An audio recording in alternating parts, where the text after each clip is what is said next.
ইরানের সংবাদ মাধ্যমের অফিসে হামলা, বিমান হামলায় সংবাদ মাধ্যমের অফিসের বেশ কয়েকজন কর্মী আহত, কোনো রকমে পালিয়ে প্রাণে বাঁচলেন সঞ্চালক। ইরানে সংবাদ মাধ্যমের অফিসে বিমান হামলা, ছবি আমরা দেখাচ্ছি আপনাদেরকে। কোনো ক্রমে পালিয়ে প্রাণে বাঁচলেন সঞ্চালক, যে ছবি দেখতে পাচ্ছেন এই মুহূর্তে। ইরান ইসরায়েল যুদ্ধে ইরানের সংবাদ মাধ্যমের অফিসে বিমান হামলা, কোনো ক্রমে পালিয়ে বাঁচলেন সঞ্চালক। লাইভ খবর সেই সময় পরিবেশন করছিলেন ওই সঞ্চালক, আর বিমান হামলায় কোনো ক্রমে পালিয়ে প্রাণে বাঁচলেন ওই সঞ্চালক, যে ছবি দেখতে পাচ্ছেন এই মুহূর্তে।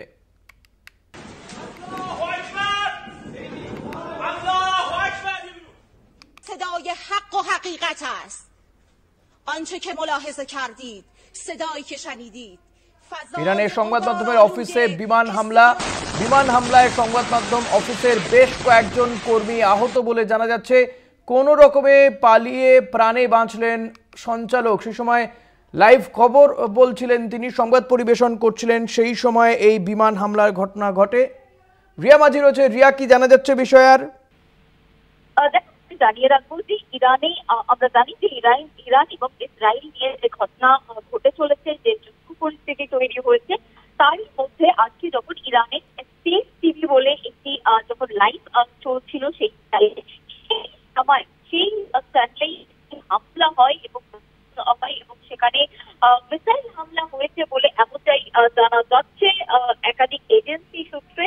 এবং তোমাকে জানিয়ে রাখবো যে ছবি প্রকাশ্যে এসেছে, যেখানে দেখা যাচ্ছে যে এই স্টেট টিভি যখন লাইভে রয়েছে, যখন অন এয়ার রয়েছে, সেই সময়ে কিন্তু এই একটা বিরাট বম্বিং, যেখানে মিসাইল হামলা বলেই মনে করা হচ্ছে, কারণ প্রচন্ড বিকট একটি আওয়াজ, এবং সেখান থেকে অ্যাঙ্কারকে দৌড়ে চলে যেতে দেখা হচ্ছে। এবং তার পাশাপাশি আরো একটি খবর পাওয়া যাচ্ছে ইরানে, যেখানে এক IRIB নিউজ চ্যানেল, তাকে টার্গেট করে মিসাইল ছোড়া হয়েছে, এবং সেই মিসাইলের হামলাতে কিন্তু বহু ব্রডকাস্টার, বহু এমপ্লয়ি, বহু জার্নালিস্ট মারা গিয়েছে বলে এমনটা কিন্তু জানা যাচ্ছে। একাধিক ANI সহ একাধিক এই ধরনের এজেন্সির সূত্রে কিন্তু এমনটাই জানা যাচ্ছে। এবং তোমায় জানিয়ে রাখবো যে নামটা বলা হচ্ছে স্টেট টিভি, সেই স্টেট টিভিতে হামলা, এবং একই সঙ্গে IRIB নিউজ চ্যানেল, তার যে হেডকোয়ার্টার, সেখানে হামলা হয়েছে। এবং যেটা আমরা এর আগে দেখেছি যে ইসরায়েল মূলত যে মিলিটারি ক্যাম্প বা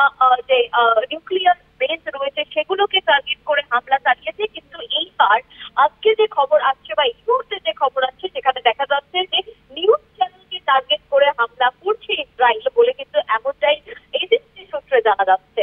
ধন্যবাদ রিয়া। কথা বলছিলাম প্রতিনিধি রিয়া মাঝির সঙ্গে।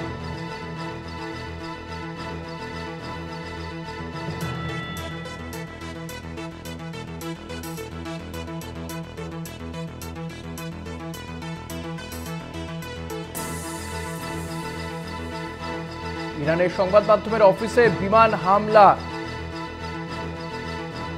আহত বেশ কয়েকজন সংবাদকর্মী, এমনটাই জানা যাচ্ছে। কয়েকজনের মৃত্যু হতে পারে। কোনো ক্রমে পালিয়ে বাঁচেন সঞ্চালক।